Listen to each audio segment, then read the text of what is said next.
Oh, well, I've done a shoot with Mark Stringer. Yeah, I don't know if you know who Mark Stringer is. He's. What's your job title again? Project manager. Project manager. I've never had a project manager in for a photo shoot, but he's written a book and also he does comedy. That's Mark Stringer.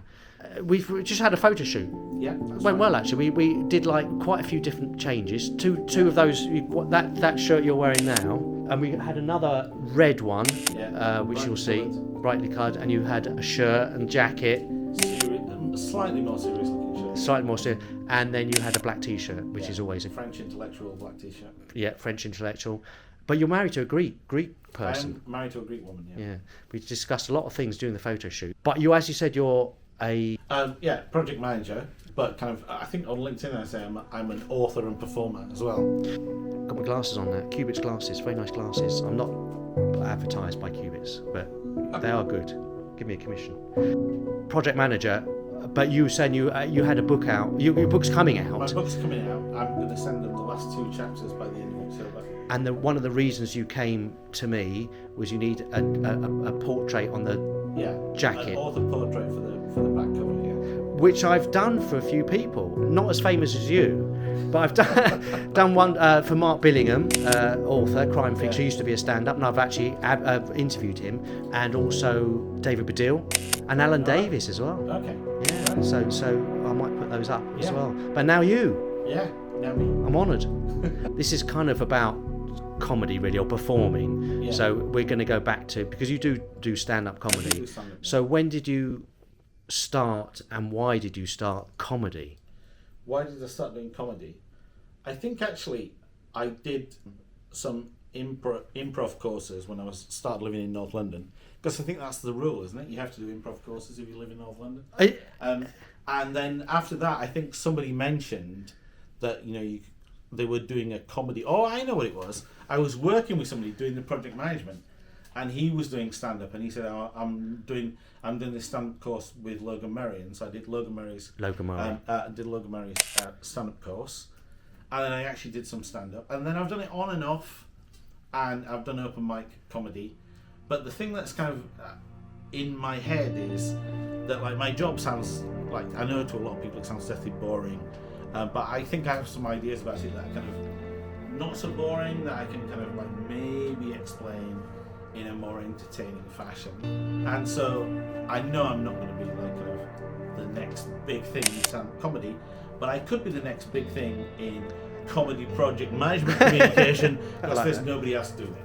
Yeah. But that was very similar to Johnny Murph, or John Murphy. I don't know if you know Johnny Murph. No, he used to work for Leica. That's how I got to know him. I haven't interviewed him actually, but he was working for Leica cameras. Yeah. And the reason he got into comedy was they said, look, do something out of your comfort zone, or do something that will help our company or help you, front facing or whatever it is. And he did a comedy course, and they kind of encouraged him to do that. Was that part of who you were working for, or was that just? No, I just think I'd always wanted to do it, I suppose. And the thing is that, like, I was probably, maybe if I'd been in the like south of England when I was at university, I would have done like some stand up then.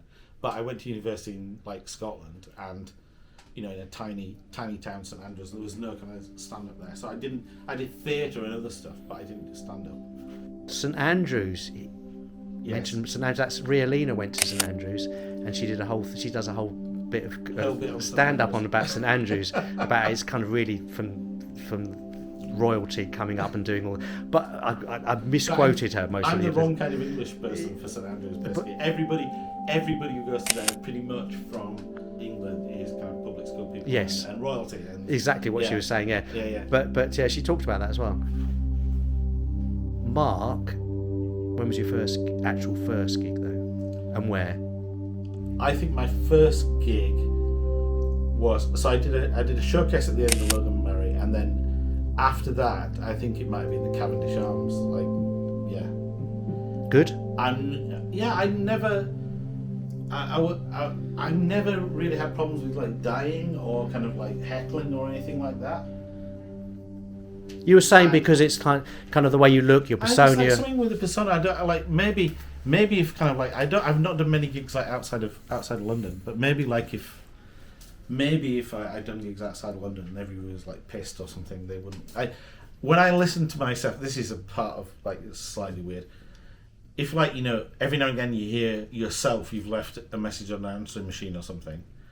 When I listen to myself, I think I sound like a Yorkshireman trying to put on a posh accent.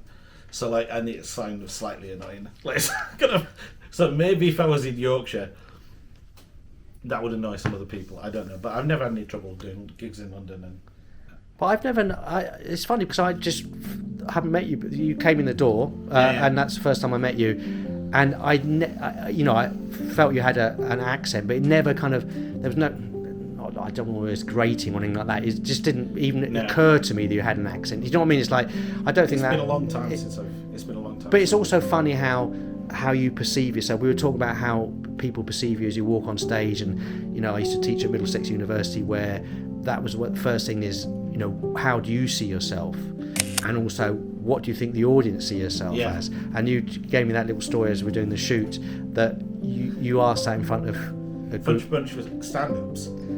So I had this thing where I said, "What sorts of jokes do you think I'm going to tell?" And they said, "We think you're going to tell jokes about your divorce." I was like, "I'm not divorced." But that's the perception that's I look like somebody who's like going through a horrible divorce. Like I don't know. That's funny. I like that. Well, best and worst gigs. Have you got best worst gigs?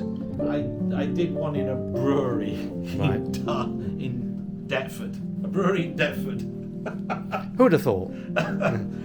Was there a specific thing why you felt? I mean, did you get a standing ovation, or was it just you just really went down? Some women flirted with me after the gig. That's never happened before or since. Maybe they thought I was divorced. Exactly. There we go. That was their percent. And worst gig? So I did this competition. I did this comedy competition at the beginning of the gig, and they said I'm under a scheme of tickets for servicemen. Most of the audience tonight are Marines. And so he looked at the audience, and it was like 30 people in white t-shirts with crew cuts. Proper. And everybody who did well was doing dark stuff. And that they laughed at that stuff. And I came on and like, "Hello, I'm a bit fat." And like, just fucking tumbleweed, the whole, like, just nothing. And I think like, so I don't think don't think I would be great, like, when people go and do gigs in Iraq and stuff. I don't think I'd be good at that kind of thing. Wow. I mean, I have done some of the forces gigs. Yeah. And I generally did really, really well, but I did go out to the Falklands. Oh, wow. And I might not put this on, but I'm going to say very quickly, it was one of the hardest gigs of my life, because they had meant to have all the other place I had was a 2-can rule or 1-can rule where they could have one. Yeah. And they didn't have that there, and they're basically British forces on the Falklands. All the ones I did were kind of mixed forces or Dutch, European, and this one was just the hard. They just were standing there, no seated, and I went on, and they just wouldn't have. Actually, I might not put this on.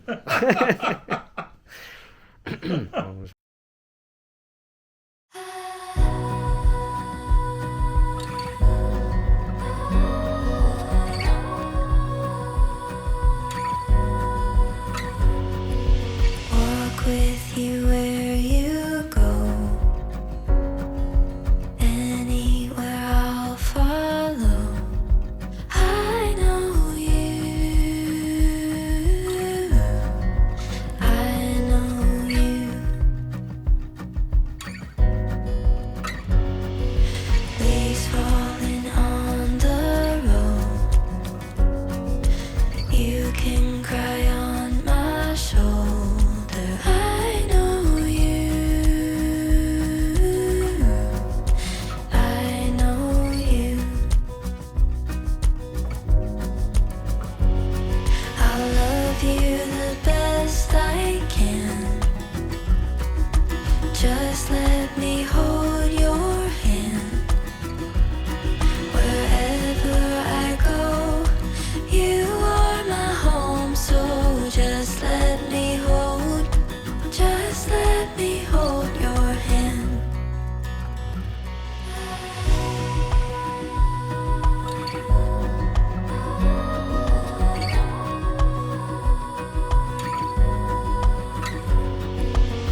comedy heroes?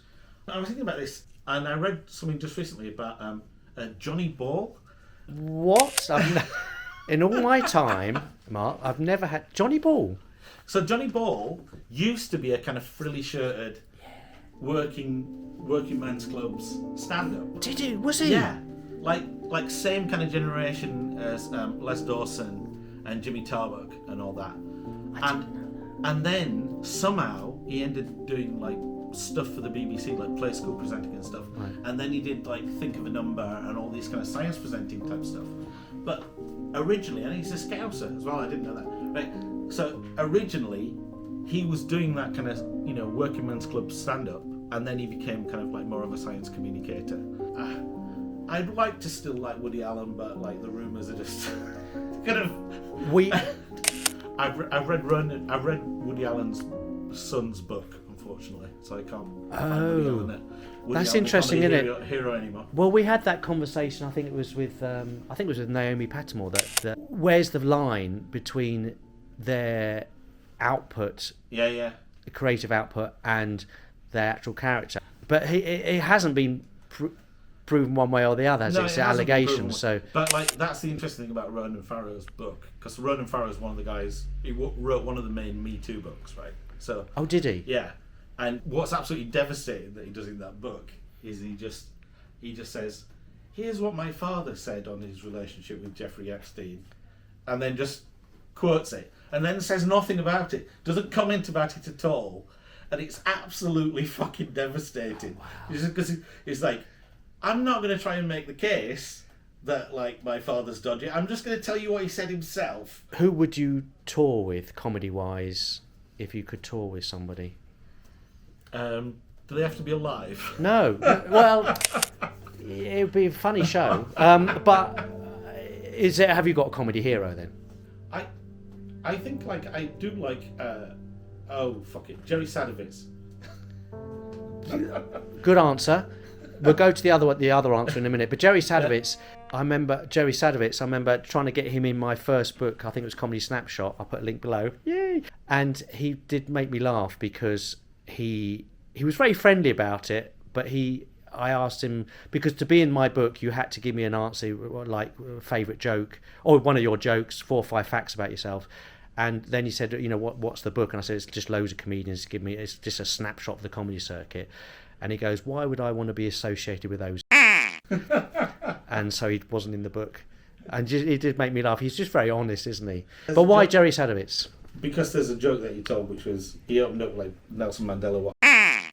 And okay. I think that's a funny joke. Yeah. And I'm not sure. And like he had trouble last year in Edinburgh, and I'm sure he was saying something similar. Yeah. And people they literally didn't get the joke. And I think like I'm not that kind of comedian. I'm not really offensive, but that doesn't mean I'm not going to laugh like a drain at somebody who does that kind of stuff properly, and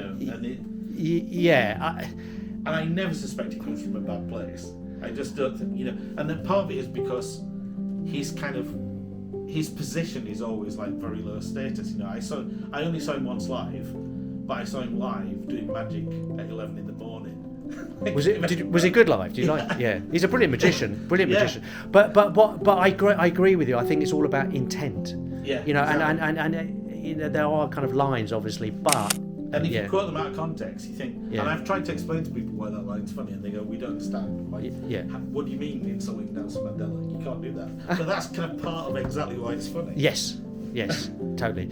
Who was the person who's dead that you would like?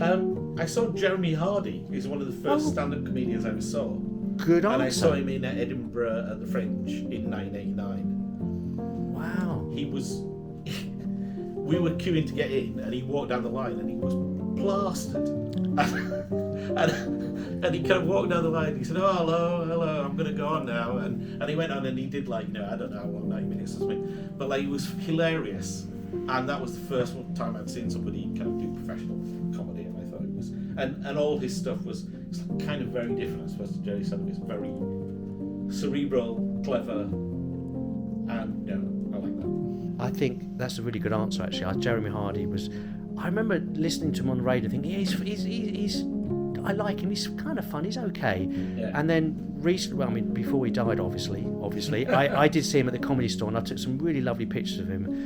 It's not all about me, but I just realised how funny he was. Yeah. I had this perception he's okay on radio and all this stuff, but live as a stand-up, he was really funny. I mean, Yeah. you know, there's a intelligence to his stuff, but it was funny as well. I did also once, when I was very, very young, see Ken Dodd in Bridlington doing one of the... I saw Ken Dodd on, yeah. doing one of his three-hour things in front of, like, you know, a load of genuine working-class northern people, and I thought that was brilliant as well. Did you think it was brilliant? Yeah, you didn't think you? I mean, maybe see that would have been mid-80s, so he would have. I saw him. I went with a friend, good mate of mine, to a magic convention because I'm massively Yeah. into magic, and he was headlining the kind of gala show, Right. and he did what you said. He went on for, he was good for an hour. Right. It was really, and he just. He went on to. He went on to, and I get it. I get the idea. It's a funny idea of just carrying on, but also people started leaving because they had to either get trains or whatever it was. But it was just, I don't know. I think if I was in the right frame of mind to Yeah. But I mean, do I you? was very young. The thing is, I was very young when I saw it. But 3 hours, you could handle the 3 hours. Yeah, and I don't remember it being boring or anything Right. like that. I love the idea of just carrying Yeah. on. Comedians. We're going to do a favourite joke. Could be yours or could be someone else's.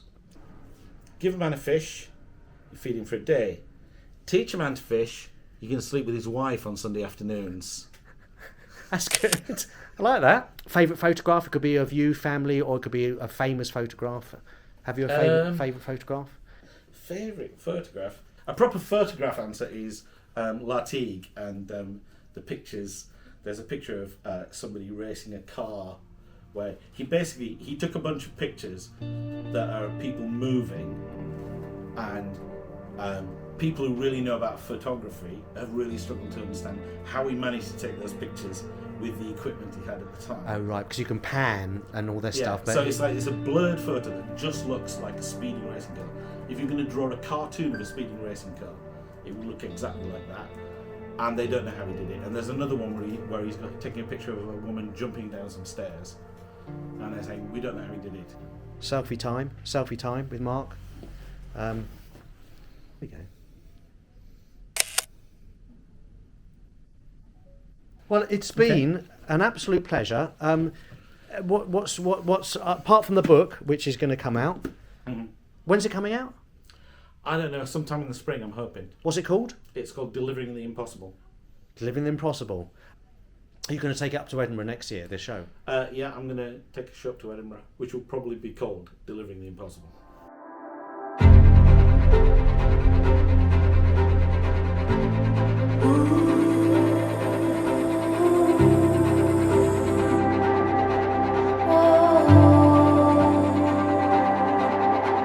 The love and the lies, the calm and the chaos. Adventure is waiting, dreams for the